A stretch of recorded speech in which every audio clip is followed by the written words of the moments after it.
और वह क्वेश्चन ये था कि जमानती अपराध में जमानत कब ली जा सकती है। तो हमने जमानती अपराध की परिभाषा से उठाया था 2A। उसके बाद जमानती अपराध में जमानत कब ली जा सकती है, इसका प्रावधान सीआरपीसी की धारा 436 436 में है, ये हमने बताया था। आइए अगला क्वेश्चन आपका चला जाए, जो यूपी जे और एपीओ मेंस में भी आ चुका है और बिहार एपीओ मेंस में भी बनने के चांस हैं। कैंसिलेशन ऑफ बेल यानी कि जमानत का निरस्तीकरण।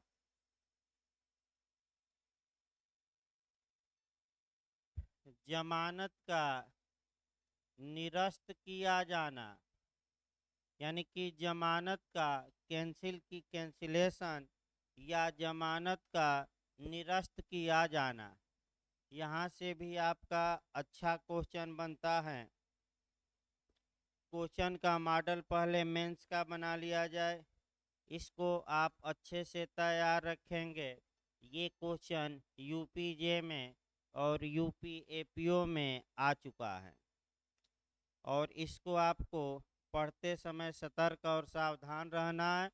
अच्छे से प्रावधानों को गौर से पढ़ना है। आइए एक एक करके देखा जाए। जहाँ तक जमानत के निरस्तीकरण की बात है, आपका पहले सामान्य बातें देखी जाए। न्यायालय किसी व्यक्ति के न्यायालय किसी व्यक्ति को जमानत देने के पश्चात कुछ परिस्थितियों में जमानत को निरस्त कर सकता है।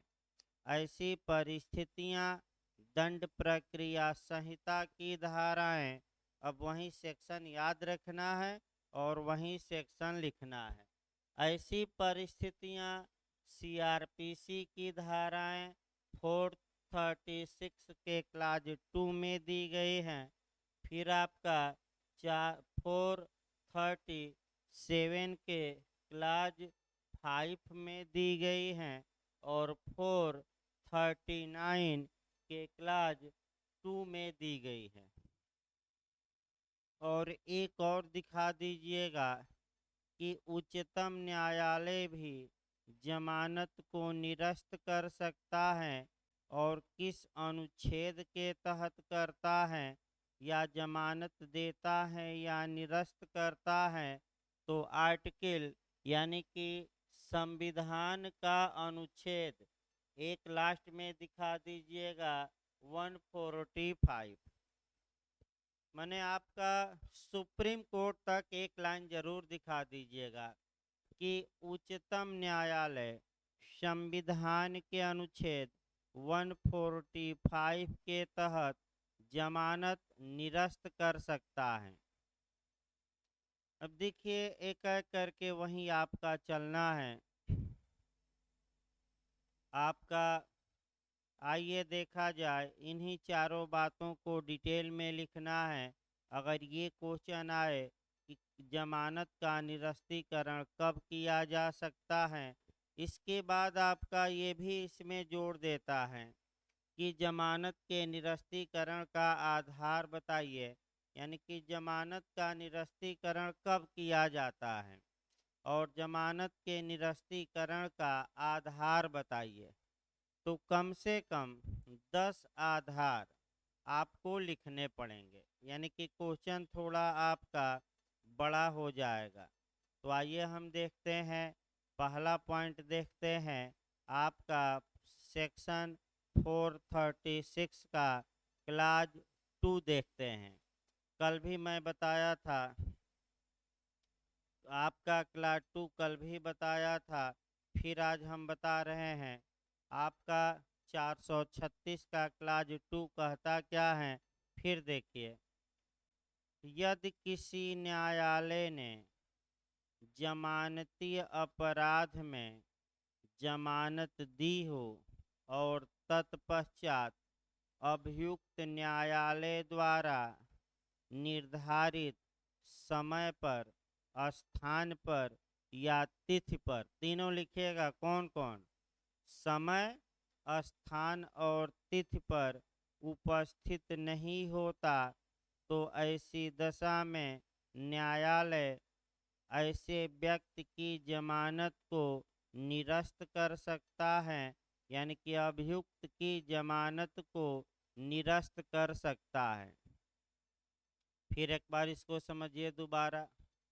यदि किसी न्यायालय ने किसी जमानती अपराध में अभियुक्त को जमानत दी हो और अभियुक्त न्यायालय द्वारा निश्चित समय, तिथि एवं स्थान पर न्यायालय में उपस्थित नहीं होता, यानी कि गैर हाजिर रहता है, यानी कि हाजिर या एपियर नहीं होता, तो न्यायालय ऐसी दशा में अभियुक्त के जमानत को निरस्त कर सकता है।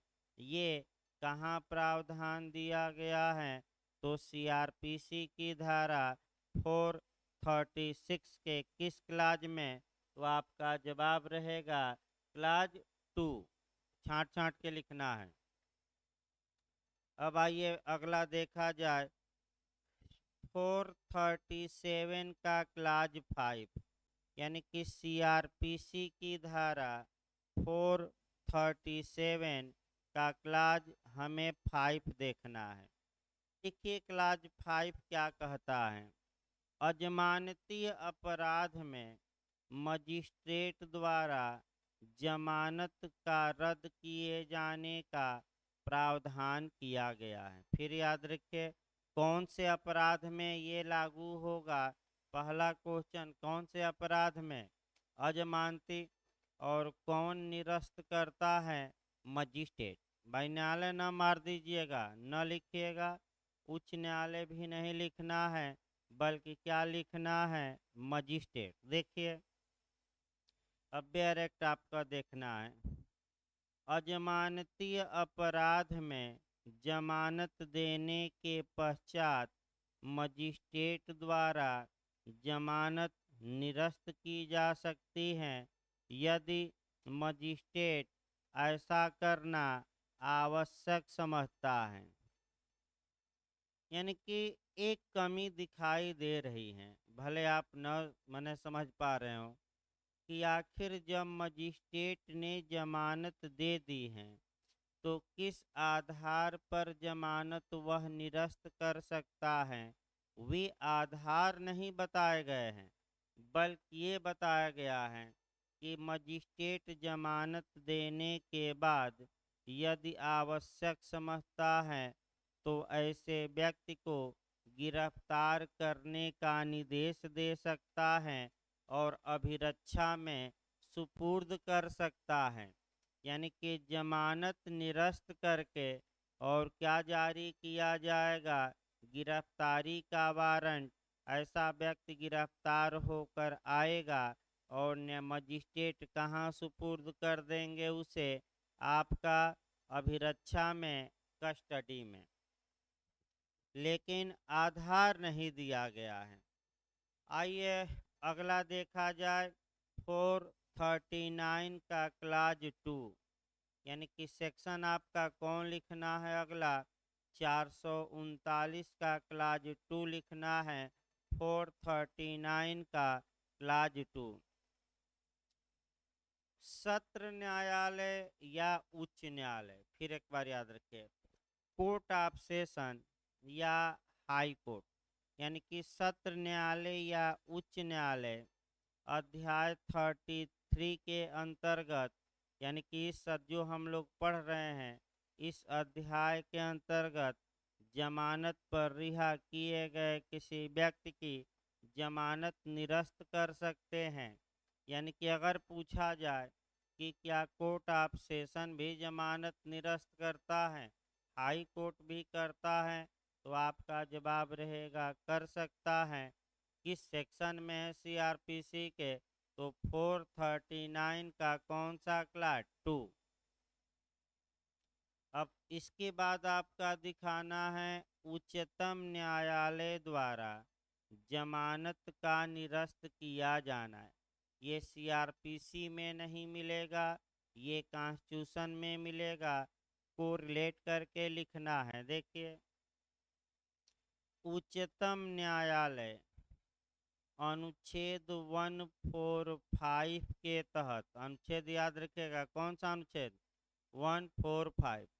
उच्चतम न्यायालय अनुच्छेद 145 के तहत जब किसी व्यक्ति की जमानत को निरस्त कर सकता है, यानी कि उच्चतम न्यायालय या सुप्रीम कोर्ट आपका जमानत देने या निरस्त करने के लिए नियम बनाता है। किस अनुच्छेद में, 145 में। और उच्चतम न्यायालय चाहें तो किसी व्यक्ति के जमानत को रद्द कर सकता है। और किस अनुच्छेद के तहत पावर है, तो 145, शॉर्टकट में एक लाइन। अब आइए, इसी में आपका ये तो प्रावधान हमने बताया। इन प्रावधानों के बाद आपको जो पढ़ना है वह देखा जाए। आखिर किस आधार पर न्यायालय, यानी कि किस आधार पर न्यायाधीश या मजिस्ट्रेट जमानत को रद्द कर सकते हैं, उन आधारों का उल्लेख, उन बेसों का उल्लेख सीआरपीसी में नहीं किया गया है। विभिन्न न्यायिक निर्णयों द्वारा जमानत निरस्त किए जाने के विभिन्न आधार स्वीकार किए गए हैं, जो निम्नलिखित हैं। फिर एक बार इसको देखिए। सीआरपीसी के तहत जमानत निरस्त करने के बेस या आधारों का उल्लेख नहीं किया गया है, लेकिन न्यायिक निर्णयों द्वारा कुछ आधार बताए गए हैं, जिन आधारों पर आपका जमानत को निरस्त किया जा सकता है। और उन्हीं आधारों में से हम बताएंगे, और आपको कम से कम 10 लाइन और 10 आधार लिखने हैं। कम से कम 10 लिखिएगा। आइए आधार देखा जाए। पहला आधार है, जमानत पर रिहा किया गया व्यक्ति जमानत की सुविधा का दुरुपयोग कर रहा हो। फिर एक बार देखिए। पहला, जमानत पर रिहा किया गया व्यक्ति जमानत की सुविधा का दुरुपयोग कर रहा हो, तब ऐसी दशा में उसकी जमानत को निरस्त किया जा सकता है।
हेलो। देखिए, आपका पहला पॉइंट बताया गया कि जमानत पर रिहा किया गया व्यक्ति जमानत की सुविधा का दुरुपयोग कर रहा हो। ये आधार लिखिएगा। फिर इसके बाद दूसरा आधार लिखिएगा, जमानत पर रिहा किया गया व्यक्ति बंध पत्र की शर्तों के अनुसार न्यायालय में हाजिर होने में विफल रहा है। यानी कि जिस व्यक्ति को जमानत दी गई थी वह बांड भरा था और बांड में ये वादा किया था कि हम जब जब न्यायालय बुलाएगा, जिस समय बुलाएगा, जिस स्थान पर बुलाएगा, जिस तिथि को बुलाएगा, मैं न्यायालय में हाजिर होऊंगा, लेकिन हाजिर नहीं हुआ। यानी कि शॉर्टकट में हम कह सकते हैं कि जमानत पर रिहा व्यक्ति ने बंध पत्र का हाजिर होने के बंध पत्र का क्या किया है, वायलेशन किया है, उल्लंघन किया है, तब जमानत निरस्त की जा सकती है। तीसरा देखिए, ऐसा व्यक्ति जमानत की शर्तों का वायलेशन किया है। इसका मतलब ये हुआ कि जमानत देते समय न्यायालय ने कुछ कंडीशन या शर्त लगाई थी और उन शर्तों का ऐसे व्यक्ति ने वायलेशन किया है। यानी कि बेल देते समय न्यायालय ने जो कंडीशन लगाया था उस कंडीशन का ऐसे व्यक्ति ने वायलेशन या उल्लंघन किया है। अगला देखा जाए आपका, ऐसा व्यक्ति न्यायिक प्रक्रिया में अवांछित हस्तक्षेप करता है।